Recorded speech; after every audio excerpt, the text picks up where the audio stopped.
Hola de nuevo. Hola. Muy bien, aquí estamos, perfecto.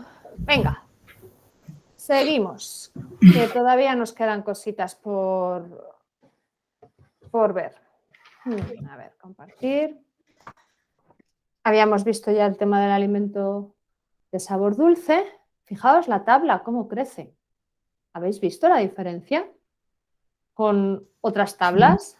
Esto ya es una clara muestra de lo que os decía. Gran parte de los alimentos tienen el sabor dulce en su composición, aunque no sea el principal, pero está presente en muchos de ellos.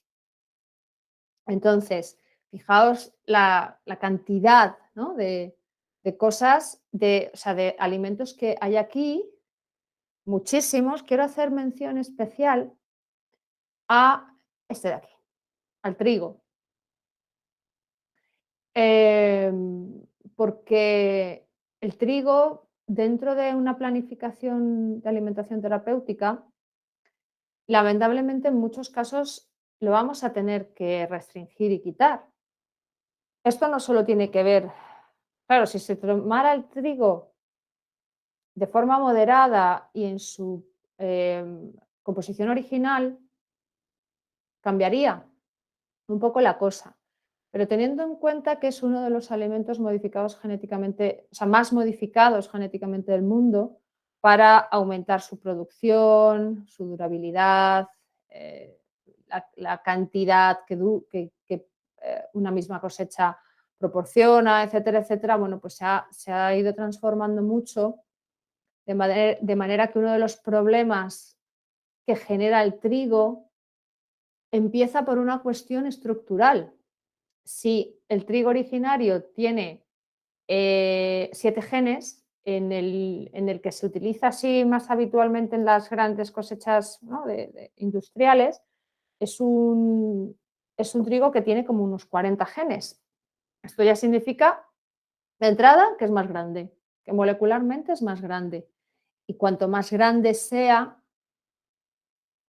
la parte más... es decir, si tú descompones un alimento hasta su componente fundamental, ¿verdad?, que es lo que ocurre en la digestión, y ese componente fundamental ya es de por sí grande, pues el cuerpo lo va a tener más chungo para digerirlo. Y esto es algo que aplica al trigo y, lógicamente, a lo que contiene el trigo, como por ejemplo esa proteína que es el gluten. Y uno de los motivos por los que el gluten es un causante de muchos problemas a nivel alimentario, pero también extradigestivo, es precisamente eso, el hecho de que está modificado de base, es mucho más grande y ese sencillo hecho ya hace que sea más difícil de digerir. Y luego también la frecuencia. En nuestras sociedades, ¿cuántas cosas tienen harinas refinadas? Sobre todo de trigo, infinidad, todos los tipos de panes, masas, rebozados, empanados, en salsas. Ponte a pensar a lo largo del día cuántas cosas con trigo hay, y piensa en la alimentación de un niño: panes, galletas, bollos, snacks, que si las cositas, el filetito empanado, la croqueta, los fingers, los no sé cuántos. Trigo a mansalva por todas partes. Y en la alimentación de los adultos también. Y es que además la gente no se da cuenta. Me hace mucha gracia. Hace unos días un paciente nuevo y tal que me decía: no, yo procuro no, desde que cambié la alimentación, pues hombre, mejor, porque tal, y procuro no tomar trigo, pero luego me decía que en los fines de semana se permiten ciertas excepciones y que esas excepciones casi siempre van, pues que si pizza, hamburguesa, y me di cuenta de que él no se daba cuenta de que esa pizza, de que ese pan de hamburguesa, de que yo qué sé, esas croquetas, tienen trigo por todas partes. Entonces era como, ¿de dónde se está quitando el trigo? ¿Sabes? La gente no lo relaciona. Cuando hablas de harinas, a lo mejor piensan en pan y punto. No, no, no, no. Hay que hacerles ver que esas harinas, ese trigo y tal, está presente en muchísimas más cosas. porque es que de verdad no lo relacionan, no se dan cuenta y nosotros tenemos que hacerlo. Entonces, luego además es un producto fresco. Claro, dado cuando se refina, aparte de que pierde propiedades nutricionales, se acidifica un poco más y si encima lo tenemos en cuenta que es un alimento de naturaleza fresca y se lo estamos dando continuamente al bazo, o sea, al estómago y al bazo, ¿qué pasaba con una dosis continua de alimentos fríos, frescos sobre el bazo? Genera humedad. Daña el fuego digestivo y a la larga genera humedad, efectivamente. Así es. Entonces, bueno, como el trigo es uno de los elementos más, bueno, controvertidos, iba a decir conflictivos, vamos a dejarlo en controvertidos, de la alimentación actual por muchos motivos, pero o sea, dos de los más importantes es el hecho de que esté refinado y el hecho de que está en todas partes y que se come con una frecuencia brutal que sobrepasa la necesidad del cuerpo de ese nutriente, pues claro, o sea, ocurre lo que ocurre con el trigo en la alimentación actual, por lo menos occidental. Para que lo tengáis en cuenta y sepáis los motivos por los que en muchas ocasiones hay que restringirlo dentro de una alimentación terapéutica. Pero luego, bueno, luego fijaos la cantidad de alimentos que tenemos aquí. Veréis que hay cosas que aparecen aquí y en otras tablas. La cebada la hemos visto en otra tabla previamente, creo que dentro del sabor amargo. Vais a encontrar los berros también, donde el sabor amargo, vais a encontrar tal cosa por ejemplo, las anchoas, a lo mejor donde lo salado. ¿Pero eso significa que la tabla está mal? ¿O significa que el alimento tiene sabores distintos y que por lo tanto también puede encuadrarse en diferentes tablas? Sí. ¿Sí? Vale, perfecto. Pero claro, sin embargo, fijaos la cantidad, ¿verdad?, de cosas aquí que aparecen. Fijaos que pone la canela en tibio. En muchas tablas te la vas a encontrar en caliente. De hecho, tanto en la dietética más ortodoxa como en la fitoterapia, la canela tiene claramente función de calentar. Claramente. Entonces, en muchas categorizaciones de esto te la vas a encontrar. Aquí te pone en rama, pero la canela que no es en rama, es decir, la que se utiliza de forma más común, la de canela en polvo, es caliente, ¿ok? Para que también lo tengáis en cuenta. Bueno, como de esto, sobre todo quería poneros algunos ejemplos y luego iremos, lógicamente, utilizando esto para los casos clínicos. Vale, y llegamos ya al sabor picante. Este sabor es el que tiene más afinidad por el metal, por el pulmón y el intestino grueso. Y tiene naturaleza yang, qué duda cabe, ¿no? O sea, ¿alguien tiene alguna duda de por qué el picante es de característica yang? Porque es caliente. Por un lado es caliente. Bueno, puede haber picantes fríos, como, no sé si tendría que revisarlo, pero no sé si ¿cómo se llama el wasabi es un picante de naturaleza lo diré, fría o fresca, pero ¿qué hace el picante dentro del cuerpo? Genera ¿Qué calor. reacciones? Genera calor, ¿qué más? ¿Qué pasa cuando comes picante? Dispersas. Dispersa, ¿por qué? ¿A través de qué mecanismo? Sudoración. De la sudoración, exacto, es hacia afuera, dispersante, dispersa calor gracias a la sudoración. De hecho, ¿por qué el picante no aparece en todas las cocinas del planeta? ¿Dónde se concentra la mayor parte de las comidas picantes del planeta? ¿En qué territorios? ¿En qué latitudes? México, por ejemplo. ¿Qué más? Sí, zona ecuatorial, ¿no? Zonas tropicales. humedad y calor. Tropicales. Zonas tropicales donde hay mucho calor y mucha humedad.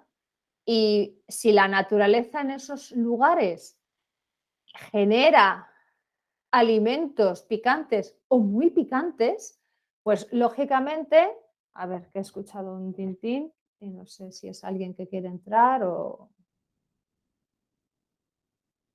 admitir. Claro, pues en esos lugares provee de cosas calientes porque les hacen, o sea, picantes porque les hacen falta, porque es una manera natural de termorregular el cuerpo, porque gracias a la sudoración sacas calor hacia afuera, lógicamente, y B, ¿qué otra función importante cumple el picante en relación a los alimentos? ¿Los calienta? Los conserva mejor. Vale. ¿Qué pasa con las especias? ¿Para qué se han utilizado y se utilizan ahora? Claro, tienen una cuestión mucho más relacionada con el sabor y los matices, ¿no? Pero porque ahora no nos tenemos que preocupar de la conservación de los alimentos. Pero las especias en general, y sobre todo las que tienen ese punto un poco más picante, siempre se han utilizado como conservantes. Claro. De manera que el hecho de que el picante no esté presente en todas las comidas obedece a motivos puramente de evolución. O sea, es la naturaleza la que decide dónde sí y dónde no en función de lo que se necesite. Entonces, en la comida, por ejemplo, española, la presencia del picante es bastante escasa. Bastante escasa. O sea, otra cosa es que en ciertas regiones pues se haya extendido más y, ojo, picantes muy, muy concretos, guindillita y un poco en un sofrito, luego se retira, es decir, no destaca por ser una comida picante y en aquellos lugares donde se utiliza o en aquellos guisos donde se utiliza es para contrarrestar, por ejemplo, la grasa. Un ejemplo muy típico es en los callos, que se pone un poco de guindilla y tal, porque claro, es un plato ultra contundente, muy grasiento y la naturaleza picante ayuda a que eso se digiera mejor y no sea una bomba de relojería y en el estómago. Y en otros lugares se utiliza también de forma muy moderada, pero porque son lugares normalmente donde hay más humedad.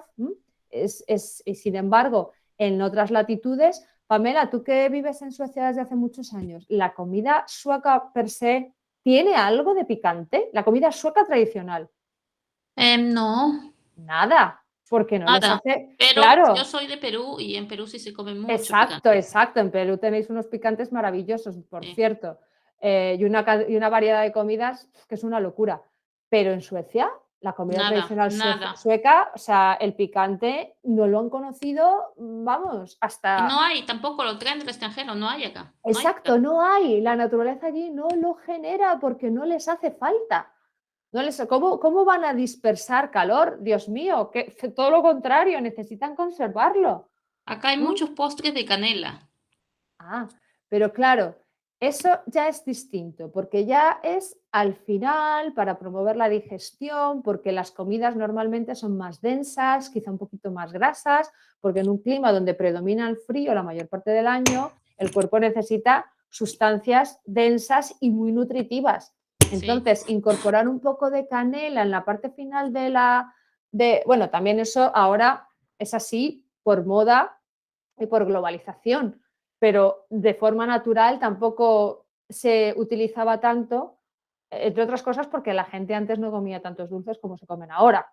¿Ok? Entendamos que ahora la alimentación tal y como existe, la conocemos y la practicamos, está muy desnaturalizada a nivel evolutivo y a nivel incluso temporal, porque todo ha cambiado tanto, tanto, tanto en muy poco tiempo que la manera en la que nos comportamos alimentariamente ahora es algo absolutamente nuevo para el ser humano como ente adaptativo en un proceso donde todas las cosas son mucho más lentas. De hecho, hasta nuestra dentadura está aún evolutivamente diseñada para otro tipo de alimentaciones. Y bueno, me estaba acordando, nada, me estaba acordando que incluso el hecho de que ahora todo sea cada vez más blando, más tal, no sé qué, está generando problemas en el desarrollo de la dentición de los niños. Em, les, se les caen después, más tarde, los dientes de leche y les tardan más en crecer los dientes. Yo que tengo 2 hijos, es muy cierto. El ¿A de que 10, el sí? de 11 todavía no ha perdido solo como 5. O sea, escucha, con 11 años, es la leche, es tardísimo, tardísimo. ¿Pero Sí. por qué? Porque la alimentación que hay ahora ya no solo es que todo sea mucho más blandito, más tal, es que encima a los niños se les, bueno, pues se les alarga mucho también la infancia y ya no se les da la manzana para que se la coman a mordiscos, se les parte, hoy se les tritura. Entonces esos dientes no trabajan.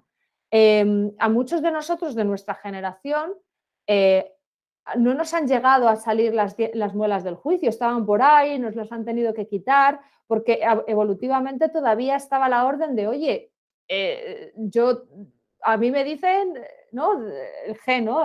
Las telomerasas y todo esto, hostia, tenemos la orden de generar muelas del juicio, ya, pero es que espérate, que es que no tiene hueco. Bueno, pero están ahí, ¿no? O sea, imaginaos el diálogo en esa fase, ¿no? De diferenciación de tejidos en el que hay un conflicto a nivel de evolución y de vida, ¿no? De lo que son las condiciones de vida. Y eso a nosotros, pues a muchos de nosotros, si nos ha salido alguna, ha sido un poquito, otras se han quedado dentro, las han tenido que quitar a estos niños. Es que vamos, no van a saber ni lo que son las muelas del juicio, a menos de, porque no las van a tener nunca. Si con 11 años no se les caen los dientes de leche, imagínate todo lo demás. Claro, eso lo que te quiere decir es que tenemos que tener muy en cuenta que nuestros hábitos alimenticios ahora están desacompasados con lo que la naturaleza planifica y que eso tiene consecuencias a varios niveles. Bueno, en fin, me he ido un poco por peteneras, pero al final también es algo que está relacionado. Venga, volvemos al sabor picante, disculpad. Decíamos que tiene naturaleza yang, sin duda alguna, probablemente es el sabor más yang de todos, ¿no? Con esa característica más yang de todos. Al mover, al ascender, al generar tanto movimiento, promueve lógicamente la circulación de sangre y chi, evitando los estancamientos y también, o sea, evitando los estancamientos, y eso hace que el picante, que tiene relación con el metal y tiene relación con el sabor blanco, también tenga esa gran capacidad de sacar toxinas, de sacar desechos, de remover estancamientos de naturaleza tóxica, etc. Al generar movimiento hacia afuera, o sea, dispersante hacia afuera, que es una de las funciones que cumple el chi de pulmón y por supuesto del wei chi en esa relación que tiene el pulmón con el chi defensivo, están liberando el sistema superficial, esos bloqueos de chi que se producen en el sistema superficial, piel, tejido celular subcutáneo, órganos de los sentidos, vías respiratorias altas, porque son la primera barrera de defensa ante los factores climáticos externos.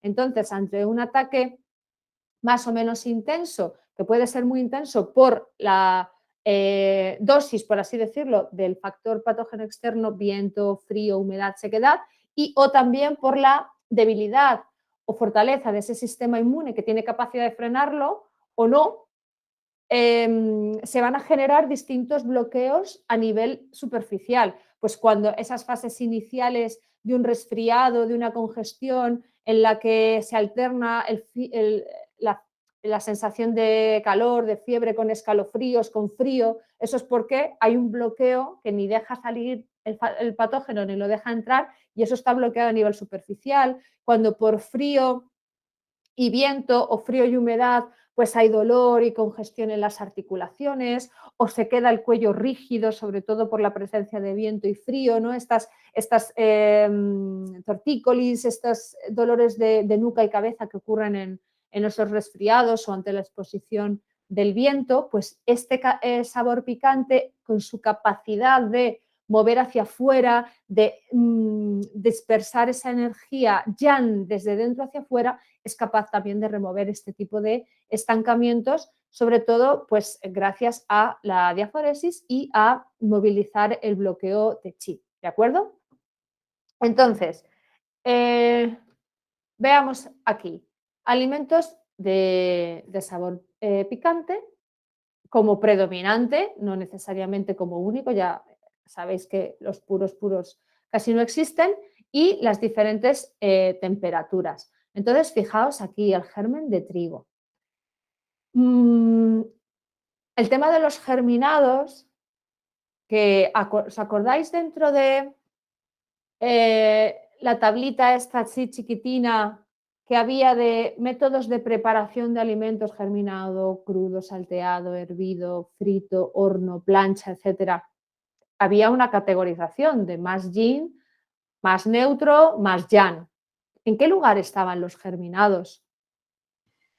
En el máximo yin. En el máximo yin, lo más frío de todo, porque es un alimento que está más cercano a la fase semilla que a la fase ya he crecido, ya soy una planta por mí misma y aunque me comas cruda, yo ya tengo una entidad propia.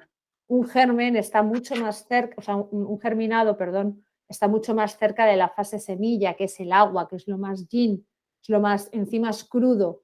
Por lo tanto, estas alimentaciones así, por ejemplo, como en las vegetarianas, en las macrobióticas, donde se abusa mucho de este tipo de alimentos, suelen ser alimentaciones que dañan mucho al fuego digestivo y que hay que moderar con aumento del cocinado y también aumento de especias. Lo digo porque se asocia de manera inmediata este tipo de dietas con saludable, y si no cuidan el fuego digestivo, si no cuidan la integridad del bazo y estómago, no van a ser saludables por más que comas crudos y por más que comas cosas así como... ¿Y si esos productos germinados o esas semillas las tostaran, por ejemplo? Pues ya no sé, pues bueno, es que... Los yannificaría un poco. Claro, no se trata tanto de cambiar ese alimento, porque entonces si lo tuestas ya no tiene lo que se pretende obtener con el germinado, sino moderar todo lo demás, porque el germinado no te lo comes solo así, como si fuera alfalfa, eso, ¿sabes? Te lo comes en un conjunto de cosas. Entonces, no se está diciendo no comas germinados, es no abuses de ellos y además combínalos adecuadamente con otros alimentos y o preparaciones y también en momentos del día. Si tú quieres utilizar germinados en tu dieta, ¿lo vas a incorporar en una ensalada fría en una noche de invierno? ¿O será más sensato que lo añadas, por ejemplo, en un salteado cuando ya tienes el alimento salteado, que añadas un poquito de germen, o sea, de germinado por encima? ¿Qué va a ser más respetuoso? ¿Qué es mejor? ¿Tostar el germinado o añadir el germinado a algo templado, por ejemplo? ¿Tú qué crees? Es que si tostas el germinado pierde su esencia. Claro. Será mejor añadirlo a una preparación que le equilibre, que le modere. Exacto, exacto. Vale. Eso es. Porque, claro, el germinado tiene un sentido, tiene un porqué, claro que sí, y es bueno siempre y cuando se utilice con la sensatez y la lógica adecuada de, mira a ver en qué momento lo tomas, con qué lo tomas, la cantidad, la frecuencia, y entonces, ¿te interesa por las propiedades nutricionales, etcétera, que pueda tener ese germinado? Adelante, pero modéralo, incorpóralo a una preparación que no sea cruda, que no esté fría, que complemente de sabor y de color, y entonces tendrás un conjunto mucho más moderado en el que todo te aportará algo nutricionalmente mientras cuidas de ese bazo y de ese estómago. Ok, gracias. ¿Vale? A vosotros. Y bueno, pues fijaos que el vino lleva apareciendo varias veces en diferentes tablas, porque claro, ¿no? El vino además es un alimento, porque es un alimento, lo es, con muchos matices, que puede tener muchos sabores, pero todo el rato está en una misma categoría de naturaleza, en el tibio. De manera que, por ejemplo, cuando en una alimentación terapéutica, lógicamente restringes el alcohol, para dar algún respirito, si la persona quiere y yo qué sé, pues eso, joder, es que llega a un evento social y no poder tomarme nada, tal, a veces se puede dar un pequeño respiro en ese sentido, si la persona lo necesita, con una copita de vino tinto. Mejor esto hace relación al vino tinto, no al vino blanco. El vino blanco es ya no solo porque se bebe frío, porque en su naturaleza también depende, sería más neutro, pero como se bebe frío, ya le estás cambiando las cosas. Pero si quisieras incorporar, pues eso, un punto de, venga, si llega el sábado y se tercia la situación, como no puedes beber cerveza, tómate una copita de vino comiendo, porque es tibio, porque en cantidad moderada no va a agredir el estómago, evidentemente tampoco en una cantidad moderada no va a agredir al hígado por el tema del alcohol, y porque con todos los polifenoles y demás que tiene es un gran antioxidante. De hecho, un vino de buena calidad es hasta recomendable a nivel de salud cardiovascular. Pero claro, volvemos a lo mismo, moderación, momentos, etcétera, etcétera. Decía Hailian, un profesor que tuve, que el corazón, o sea, que él cuando llegó a España, pues eso, venía de emigrante por temas que tuvo que salir corriendo de su lugar de origen y decía, yo cuando descubrí el jamón y el vino, yo supe que ya no me iba a ir de España nunca más. Y es que el jamón también resulta que como grasa y como carne roja, pero con unas propiedades de su grasa que son cardiovasculares, o sea, que tienen una relación con la salud cardiovascular muy interesante. Porque aunque sea una grasa saturada, se ha comprobado que, claro, el jamón bueno, lógicamente, ¿no? Se ha comprobado que es una grasa saturada que tiene otras características distintas a otras grasas saturadas y porque, por lo tanto, en cantidades moderadas es bueno para la salud cardiovascular. Lo mismo ocurre con el vino. Y bueno, en este sentido, pues tenerlo en cuenta para cuando, oye, pues haya que eliminar el alcohol, pero de vez en cuando pues quieras dar un capricho, pues ya sabes con qué lo puedes dar. Y luego en la categoría de caliente, pone el chili, el no sé qué, escucha, lo que es picante, así picante, es muy caliente. Es muy caliente, ¿de acuerdo? Igual que hay cosas que son muy frías, como por ejemplo el tofu. El tofu es muy frío. De hecho, hay diferentes maneras de hacer el tofu, pero en la composición original se utiliza yeso. Así que puede resultar, ¡ah, Dios mío! Bueno, hay en determinadas creaciones, o sea, cuando desde que se coge un ingrediente como es la soja hasta que eso por diferentes procesos se convierte en un alimento como es el tofu, pasan muchas cosas. Y en la forma tradicional de hacer tofu se añade un poquito de yeso. Entonces, entre el método de preparado y algunas cosas que llevan, es un alimento que se categoriza en muchas tablas de dietética de medicina china como alimento muy frío. De hecho, si os paráis a pensar en cómo se incorpora el tofu en la comida china, nunca se toma, bueno, aparte de que casi nunca se toman las cosas crudas, el tofu casi siempre va en preparaciones picantes. De hecho, una de las maneras más habituales de encontrarte el tofu es el mapo tofu, que es una salsa picante con sus trocitos de guindilla, porque necesitas moderar la acción del tofu. Así que lo mismo, el mismo aviso que lo que estaba haciendo con los germinados. En una alimentación vegetariana o no vegetariana, qué diablos, que quieras incorporar tofu a tu alimentación, cuidadito con que sea tal cual en crudo, que además en crudo el tofu, oye, pues no. Mejor con alguna salsa, en alguna preparación y con un toque de calor, porque si no da la sensación de que te estás comiendo un trozo de pizarra, ¿no? De tiza. Y eso es porque lleva claro, o sea, como tal está, dices, pero ¿por qué esto es tan famoso? Pues porque se utiliza en combinación con otras cosas que se le modera el sabor, la naturaleza, la textura y todo lo demás. O sea, el tofu así como tal, pues un poco de tofu sobre la ensalada, ¡pum! Frío, ¡pah! Bofetazo al estómago. ¿Mm?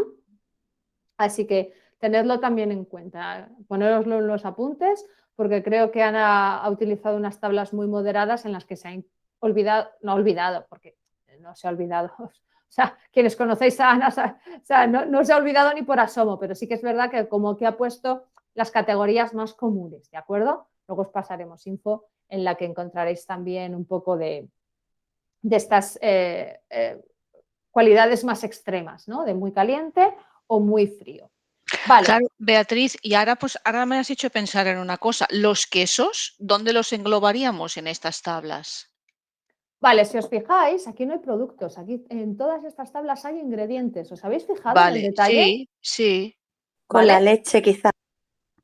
Entonces, los quesos ya son productos. Y aquí estamos hablando fundamentalmente de ingredientes, pero es una pregunta muy interesante. Entonces, primero de todo, vamos a tener que, primero, ¿cuál es el componente principal del queso? La leche. La leche. ¿La leche es igual si es de cabra, de vaca o de oveja? No.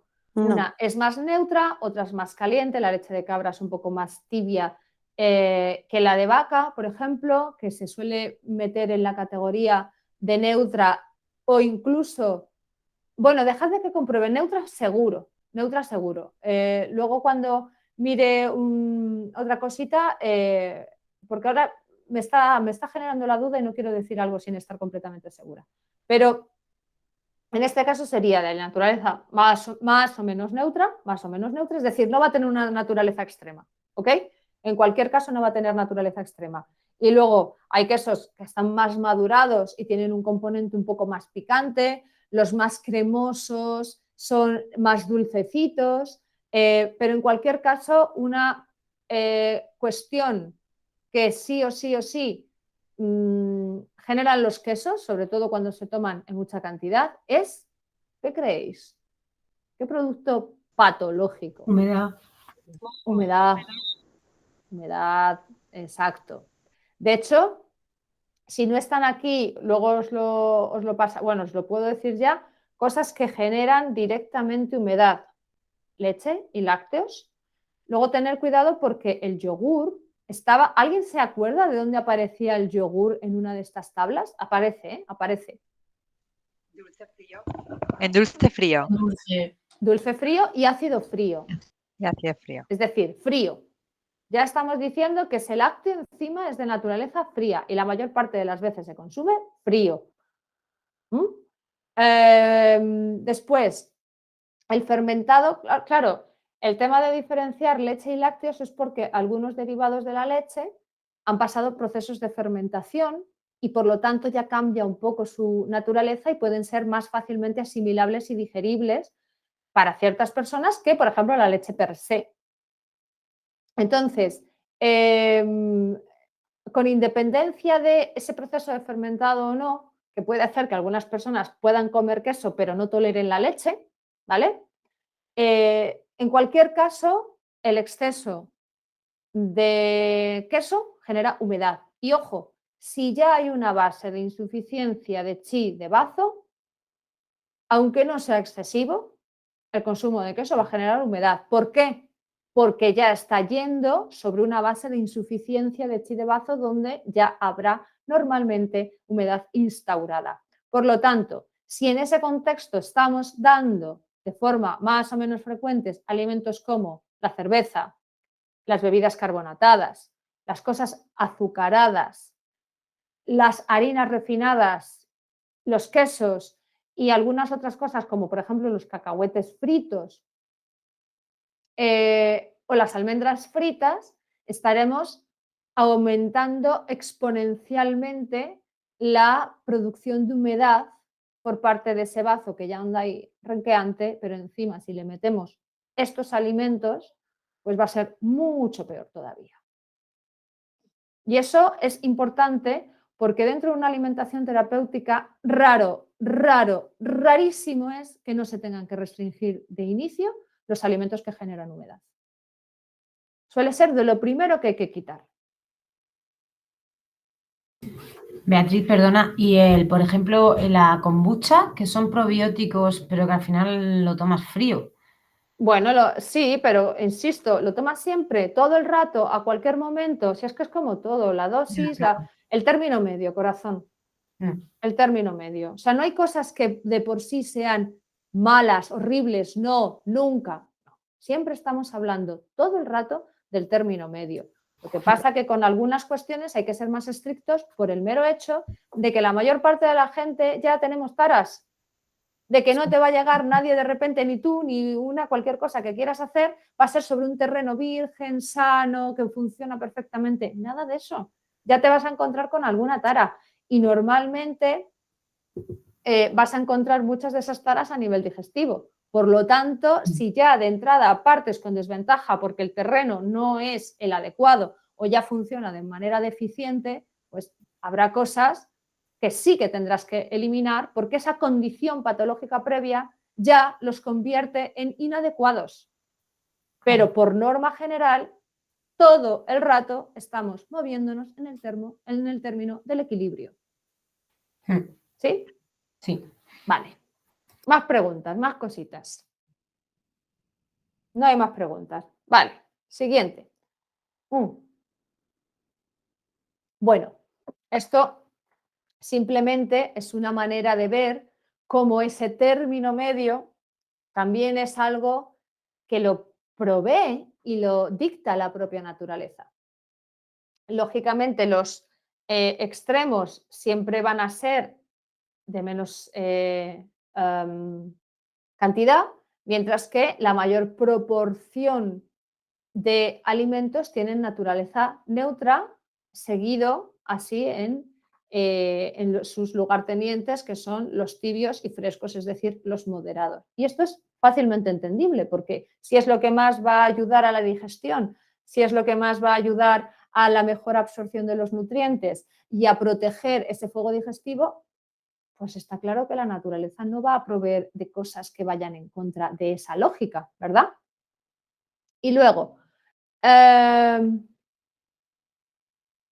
bueno, esto es un poco más de lo mismo y al final lo que pretende es recalcar lo que venimos diciendo y considerando en base a ejemplos todo este rato.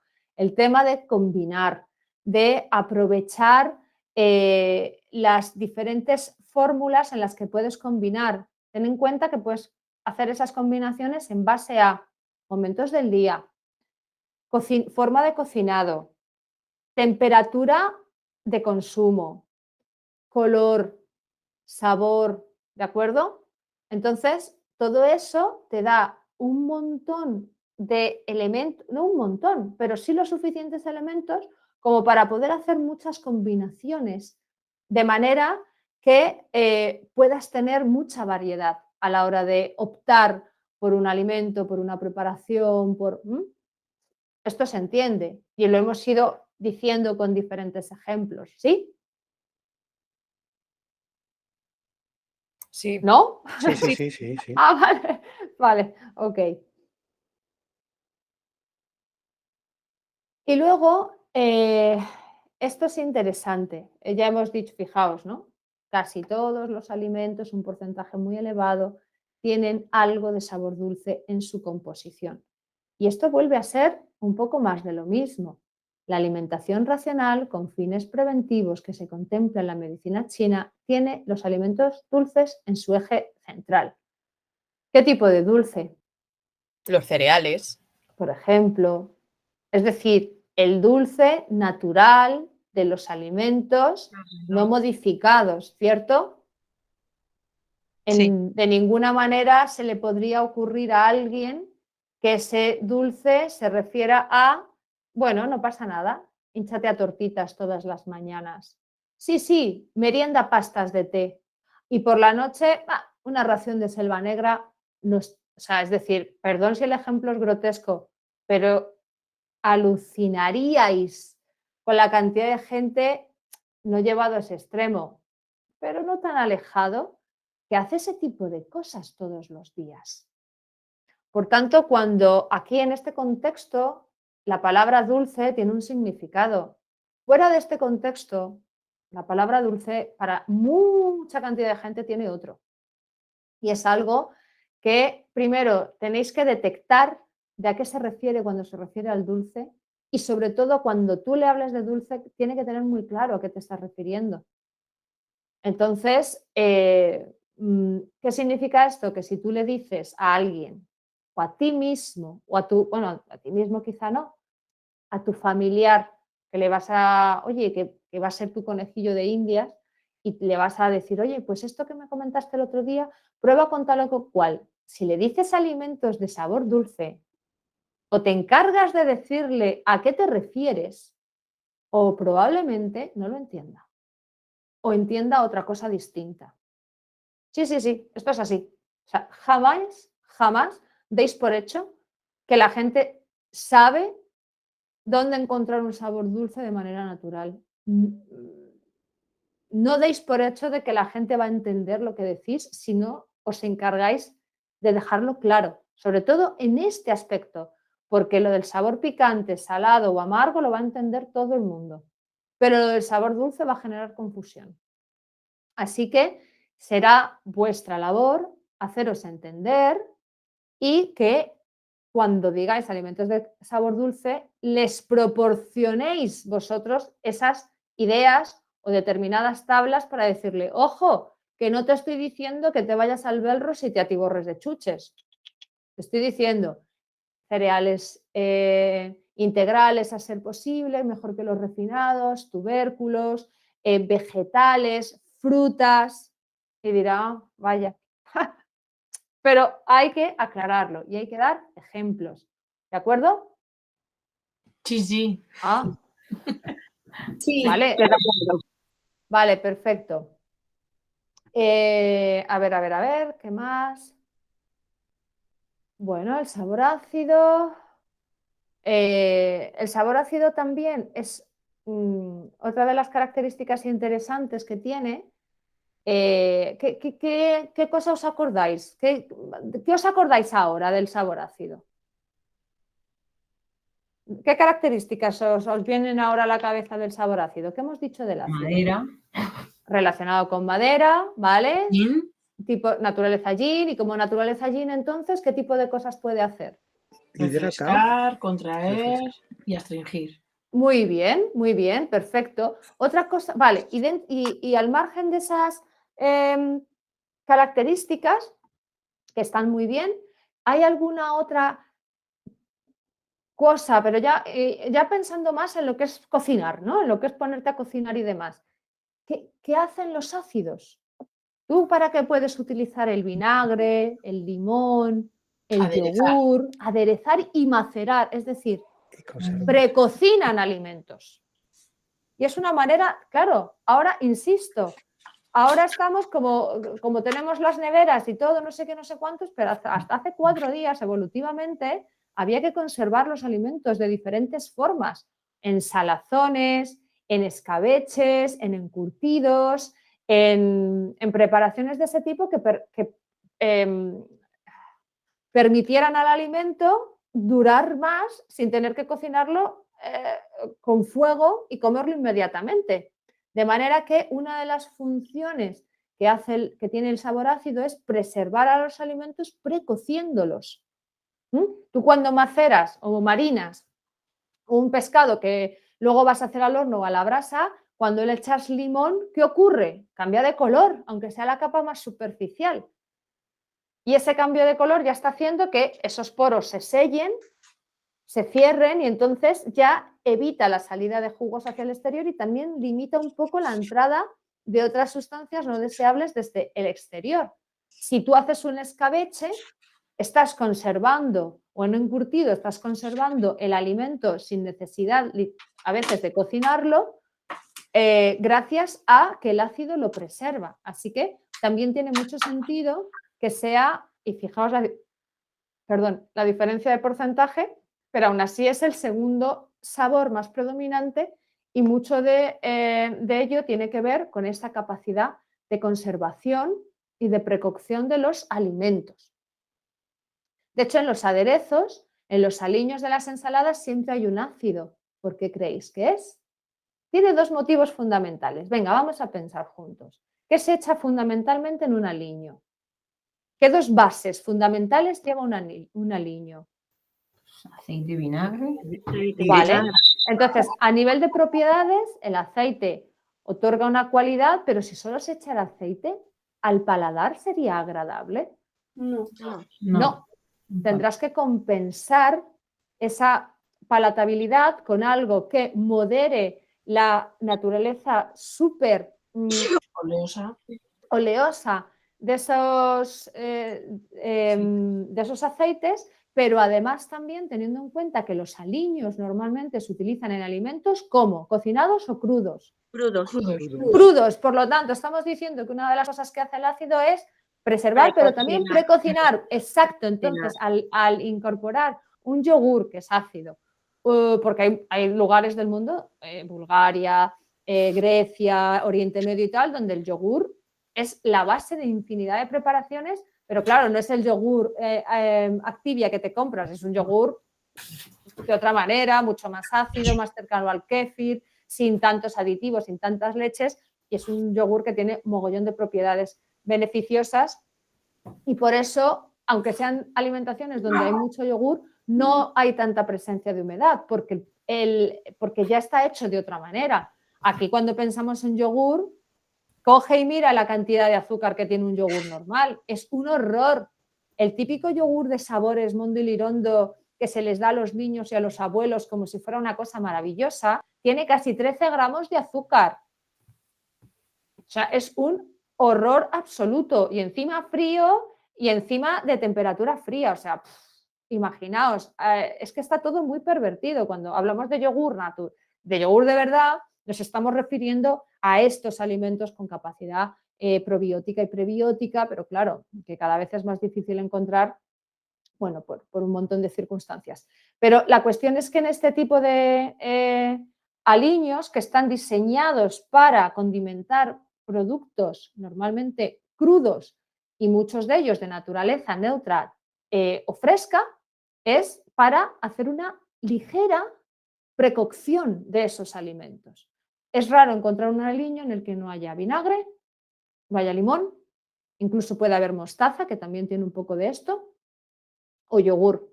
Y la función ya no solo es porque el sabor es mucho más agradable y compensa la naturaleza así tan untuosa del aceite, sino porque prepara un poco a ese alimento crudo para ser mejor digerido. ¿Vale? Ok. Yo tengo Vale. una preguntilla. Sí, dime. Como has dicho lo de los yogures, por ejemplo, en la leche, si es leche cruda de vaca de pasto, ¿también hay problema de humedad o no sería tan perjudicial? No sería tan perjudicial. De hecho,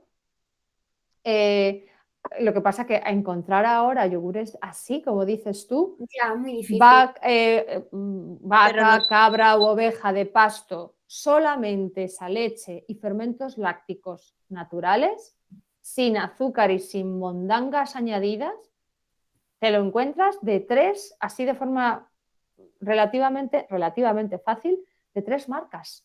Ya. Nosotros lo hacemos en casa el yogur y a mi hijo pequeño la leche no le gusta mucho, pero los yogures se los come recién fermentados de la yogurtera o del horno, según si hacemos más cantidad o menos.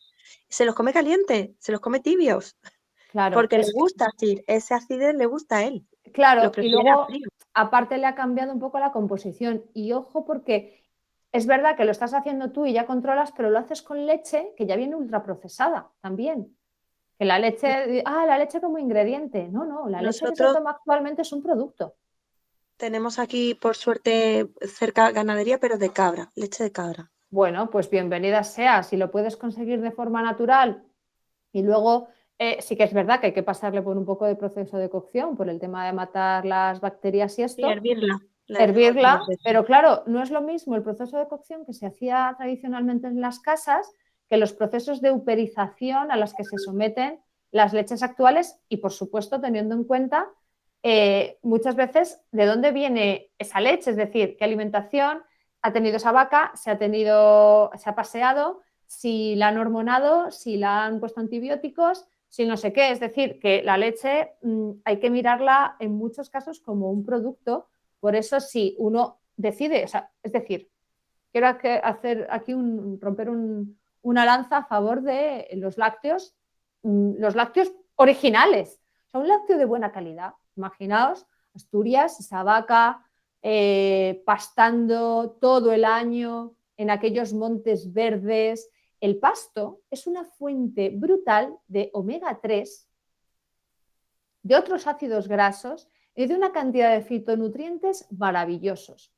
¿Qué ocurre? Que esa vaca ordeñada y luego esa leche tratada de una manera no industrial en la que no se le añade nada ni se le somete a la uberización, que ya de entrada ese aumento tan bruto de temperatura extrema con enfriado no sé qué, hace que ya la leche sea un alimento de por sí desnaturalizado y con composición de calor-humedad, ya de por sí. Sin embargo, si se hace por un proceso natural, que es el que se ha hecho hasta que la industria entró en el sector alimentario, la industria a gran escala, por supuesto, que es verdad que, por otro lado, ha permitido limitar el tema, o sea, mejorar la higiene y mejorar los métodos de producción y abarcar a más gente, pero por otro lado también ha desnaturalizado los alimentos en muchos casos. Y por eso los lácteos hoy son como un caballito de batalla a nivel nutricional, pero porque no son esos lácteos naturales que tomaban nuestras generaciones pasadas, pues mi abuela siempre ha tomado leche, claro, amiga, y trabajaba en el campo y se movía y no era sedentaria y tomaba los alimentos de su huerta y no aquellos que están llenos de pesticidas y no sé qué, y la leche que tomaba la ordeñaba ella de su vaca, que estaba todo el día por ahí comiendo lo que ella encontraba. Es muy diferente un origen u otro y va a hacer que el alimento sea diferente. De manera que estamos viendo que cuando hablamos de los lácteos o tal, nos tenemos que referir a los lácteos, estamos hablando por narices de los lácteos que nos encontramos en los lugares donde podemos comprar. Que tú tienes la opción de conseguir algo mucho más natural y demás, fantástico, eres un afortunado, porque hoy en día casi nadie tiene acceso a eso. O sea, casi nadie. Ahora en algunos supermercados, ya desde un tiempito, en la sección de refrigerados encuentras leche fresca. Igual que tomar una mantequilla de buena calidad está muy bien, porque pensad que estas mantequillas que sabes que son pues, de vacas que pastan al aire libre, como por ejemplo pueda ser, ¿no? De estos pastos asturianos, de esta famosa marca u otras, hay una también... O otras que hayan podido proliferar, de estas nuevas cooperativas que están ahora trabajando de una manera más a pequeña escala, kilómetro cero y de producción ecológica, que en cada región pues te vas encontrando ya cositas de estas en el supermercado, pues es preferible gastarte 1,5 € más en el bloque de mantequilla que en otro que te cueste 1,5 € menos, porque te vas a asegurar que sea un lácteo de muy buena calidad, con una grasa de buena calidad, con nutrientes de buena calidad. Y como la mantequilla no se toma normalmente siempre, sino que la tienes ahí para determinadas cosas, siempre es mejor tomar una mantequilla buena a tomar margarina o que por un eurito más compres una mantequilla que luego la ves y suero de leche, suero de no sé cuánto, hasta dices, ya no es lo mismo. Es decir, los lácteos bien han sido siempre alimentos fantásticos, pero también es verdad que la gente no tomaba leche a diario. Para nada, en absoluto. O sea, eso es una cosa que se ha incorporado en nuestras sociedades a raíz de las superagresivas campañas de las industrias lácteas, que por supuesto lo que quieren, como toda industria, es conseguir negocio. Pero ¿eso significa que entonces los lácteos son terribles? No, lo que pasa es que los lácteos a los que nosotros tenemos acceso, pues están muy modificados. Sin embargo, el lácteo de buena calidad, el tradicional, el original, en sí mismo, primero, no estaba pensado para todos los días, al menos el que no fuera fermentado, como es el caso de los yogures, en estas cocinas que lo utilizan tanto. Y segundo, que están desde el mismo origen producidos de otra manera mucho más respetuosa. ¿vale? Vale. Entonces, bueno, un poco esa lanza a favor de los lácteos, pero también que entendamos que todo depende mucho de la calidad del producto y de su origen y todo lo demás. Sí. Entonces, en ese caso, no darían tanto problema de humedad. Es lo que quería preguntarte. Si vienen de un origen natural, darían menos, pero ojo, insisto, También. ¿en qué terreno estamos? La gente está bien, está sana, tiene un fuego digestivo perfecto. Volvemos a lo mismo, moderación, sentido común, término medio. Evidentemente, si quieres tomar lácteos porque te gusta el sabor, por tal, es mucho mejor que optes por aquellos más naturales, pero con moderación, por supuesto, porque normalmente tu sistema digestivo no va a ser el del primer día. Entonces, pues eso, hay que tener cuidado también en ese sentido. ¿Cositas más que podamos decir? ¿No? ¿Hacemos el descanso? Venga, sí, hacemos el descanso.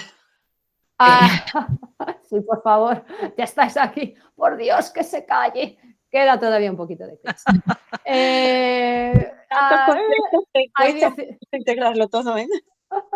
Sí, es la leche, ¿eh? Son muchas cosas en las que pensar, pero para eso estamos aquí, para aprender a estas cosas y también, importantísimo, y quienes ya hayáis estado en clase conmigo antes, es algo que no me canso de repetir, aprender a pensar, porque al final, cuando estás ahí delante de un paciente, tienes que estar con la cabeza así, uniendo, pensando, imaginando y qué le va a servir mejor y qué, no sé cuántos. Entonces, cuanto antes se aprenda, ya no solo lo teórico, sino a utilizar lo teórico, mejor que mejor. Chicos, hay 20, nos vemos. Venga, besitos. Hasta ahora, gracias. Hasta ahora. Gracias.